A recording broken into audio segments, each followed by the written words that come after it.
Welcome everybody, Red Arrow 23 here. Time for another update to the playbook. We're going to be adding the cooker, scooka and brick core rush, or we're just going to call it the cooker, scooka core rush 2.0. There's boom, there's beach. So the reason that we're doing another video for the cooker, scooka core rush is because now we're going to be incorporating brick and we're going to be incorporating a critter smoke.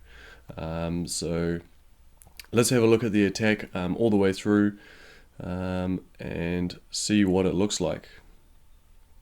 So we've got a flare landing on the beach. It's nice.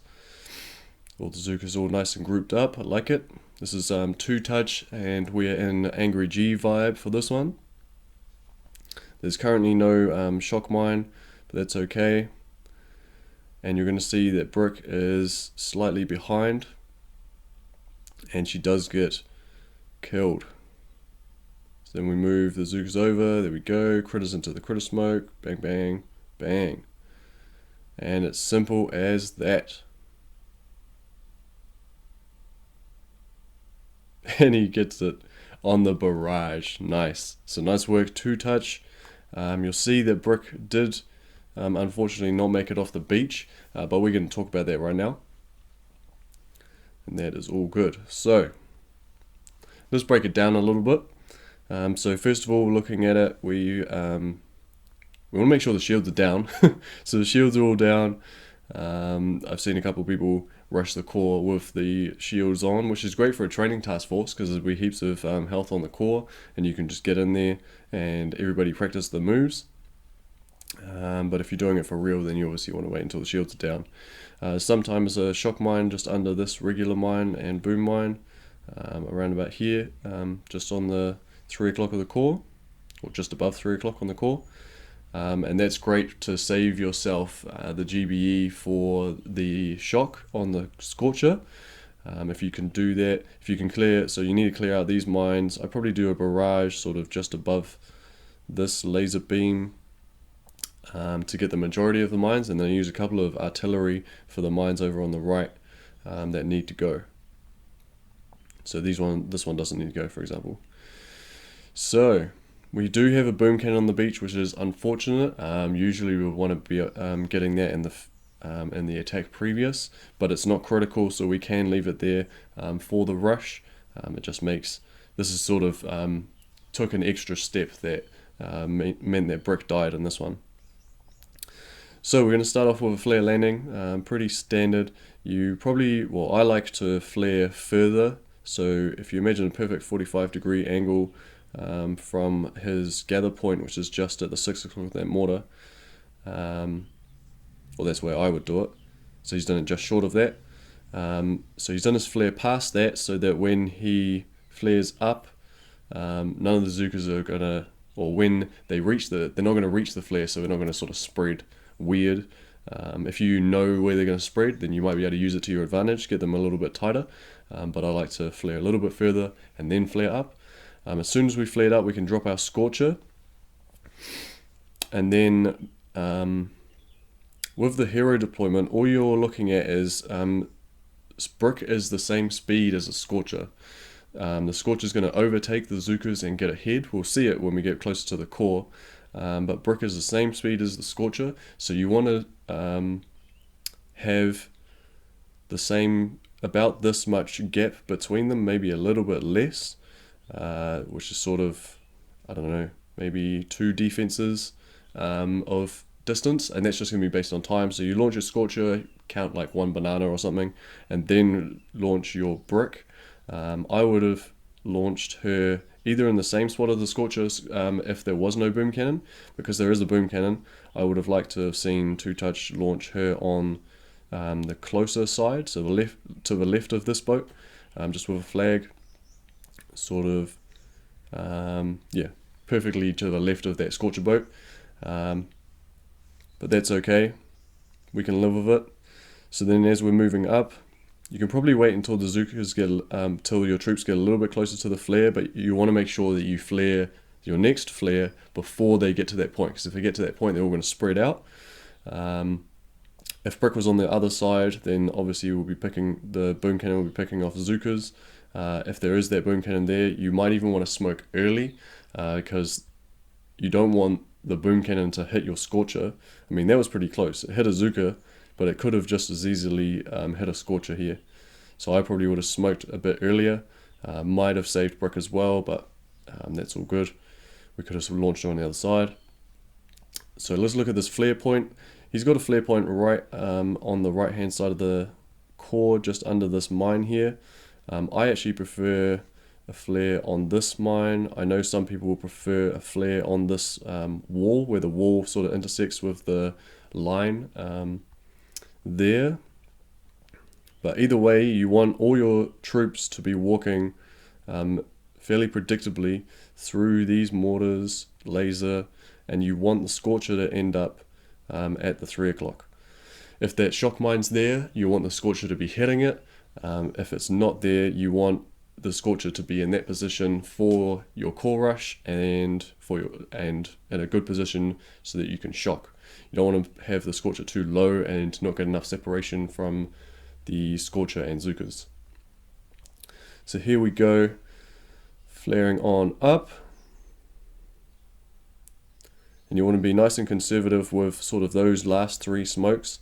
And then we're going to be getting into our perfectly timed smoke for the core rush. So what we want to do is we're going to use a critter smoke as well, remember.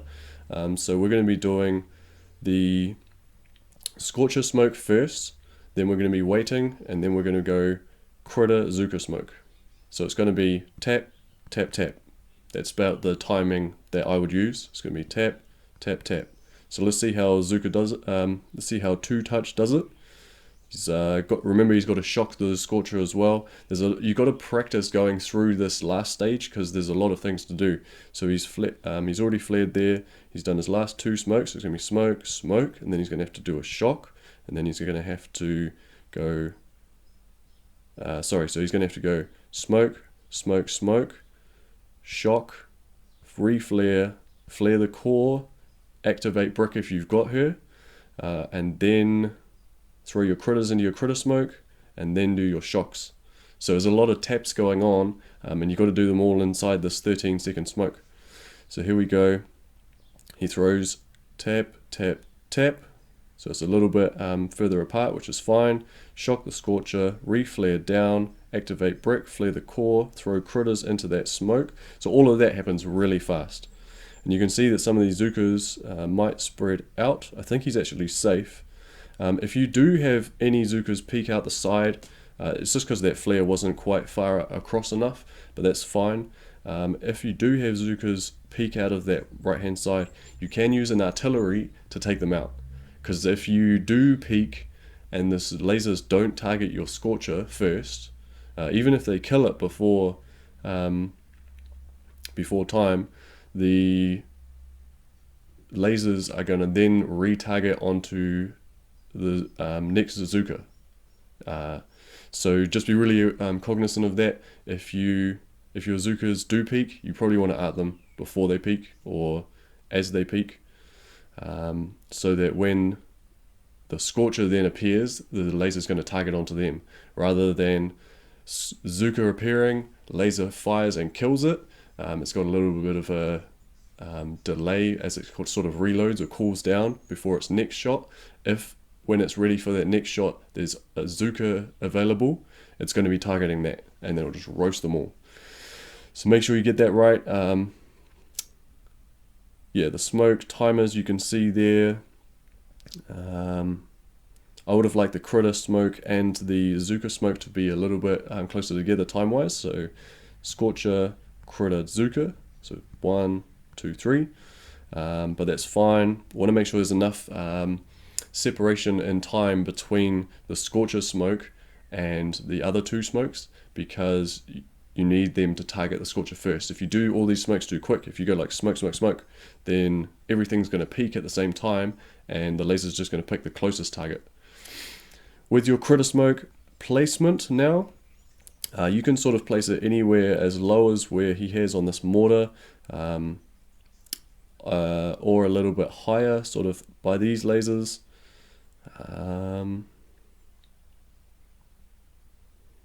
I'd possibly even put them a little bit, oh, you don't want to put them too far over, because the main reason that you're using critter smoke is to negate all of these mortars raining death upon you and having to shock them all. So you want to do your critters, if you're going to be doing them on a mortar, you probably want to drop it on the gap between a mortar, so you don't have all of them land in the dead zone and the mortars just fire over them. Yeah, so that's the most important things about the critter smoke aspect. And now we can move on to the shocks. So if you look at a you basically need to look at a direct line from the lasers through the scorcher, because these lasers at the bottom here are all going to fire over the Zookas into the scorcher and then along the ground. So they're not an issue. None of these ones are going to be an issue. Even though they're closer to your Zookas, they're going to fire over your Zookas into your scorcher through the ground. We do need to obviously shock the machine guns, and you'll have to do that for anything, those sort of splash damage that are going to be close. Sometimes it's like a random hot pot in here, or machine guns or flamethrowers, whatever. Usually you'll be a little bit further over with your Zookas. I prefer to be sort of a couple tiles over with my flare, and I only really need to shock these 3 laser beams. This one will just go perfect straight line through to the building health statue, and this one up here just above this mine usually will go hit the scorcher and then go on the far side. No, not that one. So I normally want to shock 1, 2, 3. So the highest one, and then this one over here, this is the one that's going to hit your scorcher and go through the right hand side. Because of his positioning, it is going to hit some Zookas, so he's going to need to shock it. And he doesn't need to shock, you should only need to shock 3 laser beams usually. So he is going to need to shock the one above, probably leave that one and do the one above this mine, one above this mine, and the one above this mine, just one shock. It's pretty hard to plan it on the fly, so you want to get your parking spot perfect, and then you can do your smokes. If you're unsure, you can always shock 6, so you could shock like these, so the one above this shock mine to this boom mine, and the one above this mine to this mine. And you can get all 6 of those. Obviously you need to shock the machine guns. We're using a critter for all the mortars, so we're not too worried about the mortars. The shock blast is going to get us a little bit if it is in range. Maybe that's why he did it a bit further over to the right as well. So let's see how that all works out. See where he's going to do his his shocks. We'll chuck it in half speed. So he's already got his critters in there. He's flared onto the core. Now he's doing all 6 of those. He's shocked the machine guns, and he's shocking some mortars, the ones that might be in the dead zone. Because remember, this is all happening very fast, and he just needs to get everything out.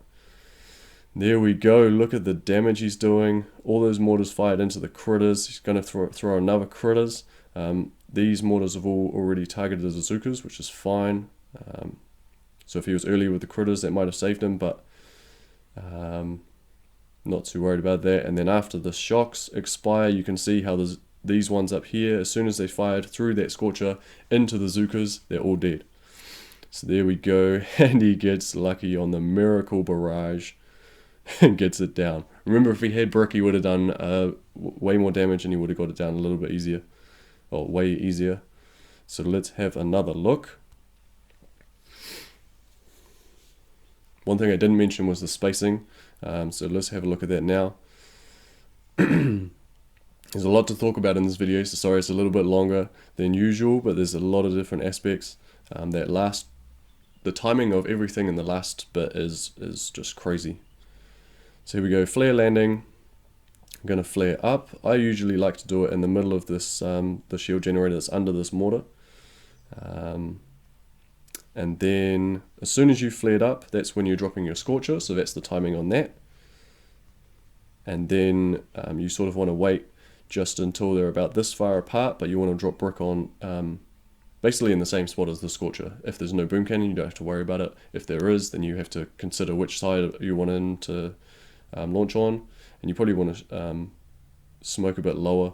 Usually you don't have to smoke until that line there. There are mortars here as well, but just scout it out. Make sure you're smoking at the right time. If you smoke later and you have less smokes, then you can do more smokes around here, which is going to be a critical, you don't want a peak time. and you might have more critters or more shocks. So then we're moving on up. Before we get to that flare, we want to flare up, and we discussed the flare points for that. I would have let them gather a little bit more, but he's still got a solid grouping, so that's all great. You don't want to peak at this stage, because if any lasers peak, you're just going to have you're going to have way less time to do anything, and if you do peak again later, they're just going to roast you straight away. So here we go. So right about now, once you get that perfect smoke timing, and you see the scorchers arriving on time, because Brick walks at the same time as same speed as the scorcher, she'd still be the same distance behind, so about a defense or two behind, which would mean that she's with that Zuka pack and she's not going to get shocked with the scorcher. If you launch her at the same time as the scorcher, she's going to get shocked in there, and that's not what we want. So that's why we created that initial buffer to begin with, and then once we've shocked, we can flare over, usually a little bit further left, and Brick would be there as well. As soon as they get there, we can be throwing our critters and we can be flaring the core. So I'd normally go, flare into the spot. We've still got flare selected, so we may as well wait and flare the core. It's only going to be like a second, and then immediately drop our critters and then set up for our shocks. So obviously safer is the 6 lasers above, any splash damage that are in the area, and we've used critters for the mortars. You could also use a shock for mortars that are going to be out of range, or use critters. And let's see how it all panned out. So ideally we would have obviously had, look at how close those Zukas are to peaking. They nearly ruined his life. If we had Brick, she'd be activating her battle orders, and we would be just hammering the core. And we've got all those shocks and those critters just distracting the world, and we can get all of that damage. So nice work. 2-touch. That's going to do it for this video. Sorry for the long-winded video. It's a lot to talk about. Hopefully it can help you with your Brick deployment, with your critter smoke. Even if you want to break it back down to basics, you can not bring Brick and not do a critter smoke, and you can still get away with, you can still get a lot of damage. And you don't always need the critter smoke. Critter smoke's mainly there just to distract those mortars or any other, like a doom cannon or anything like that. So you don't have to do any shocks on the bottom, or you might want to combine it with a shock. But just think about it, if you remember that extra smoke is going to cost you GBE and the extra critters, but sometimes that's better than throwing a 3rd, a 4th, a 5th shock. So definitely check out that option, and you can also do Brick without the critter smoke, obviously.